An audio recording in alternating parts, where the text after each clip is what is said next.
Welcome to Moreau Catholic High School's Meet the Students. Today we will be discussing the legacy of our 35th President, John Fitzgerald Kennedy. In this episode we will be discussing his politics and religion. Welcome to Moreau Catholic High School's Meet the Students. I will be your host this morning. Now let me introduce you to the panel.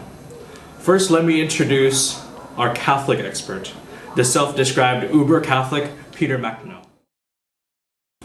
Secondly, let me introduce the host of the Jordan Usong Experience, our general history expert, Jordan Usong.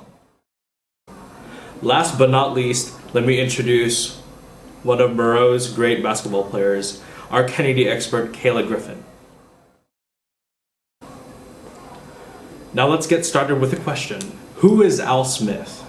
Al Smith was a Democratic presidential candidate in 1928. He was a Catholic. He was also a Catholic and lost to the Republican Robert Hoover.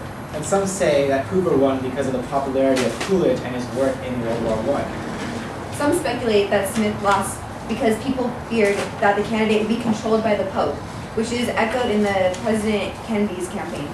That is ridiculous! The Pope's job is to look for the well-being of Catholics throughout the world. It is the President's duty to look after the general welfare of the American people.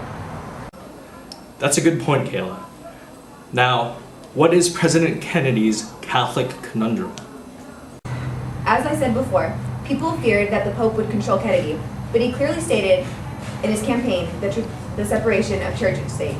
However, that doesn't mean he wasn't devout. He went to church and invoked the blessing of God in his inaugural address.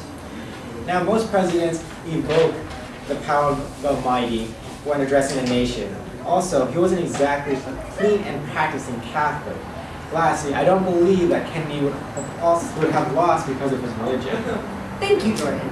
There is also proof from the West Virginia primary in 1960, where Kennedy won an anti-Catholic state, since they were heavily Protestant. If I recall correctly, Kennedy won the West Virginia primary with over 60% of the vote, which caused Humphrey to drop out of the race. That is most definitely correct.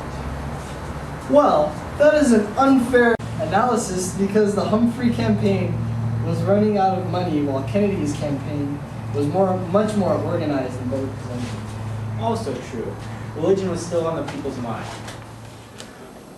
Now, did his religion help his campaign or hurt it? Help.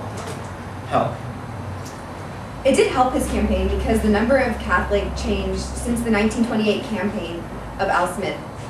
The numbers of Catholics increased. Also, it showed the way the country was going. America was becoming more accepting of American citizens with different backgrounds. However, the Greater Houston Ministerial Association believed in the strict separation of church and state. Kennedy definitely agreed with that. To be realistic, President Kennedy did have a few skeletons in his closet. There is a Catholic teaching that we are all obligated to find our full potential as people, and he worked to provide the opportunity for all people to do so.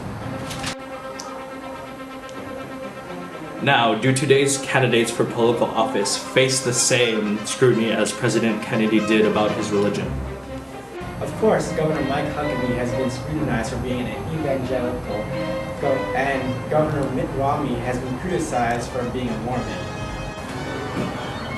However, like Kennedy, these men have not let their religion be a breaking point for their political careers, but use the wisdom, experience, and knowledge to their political office. That's all the time we have for today. Please tune in next week.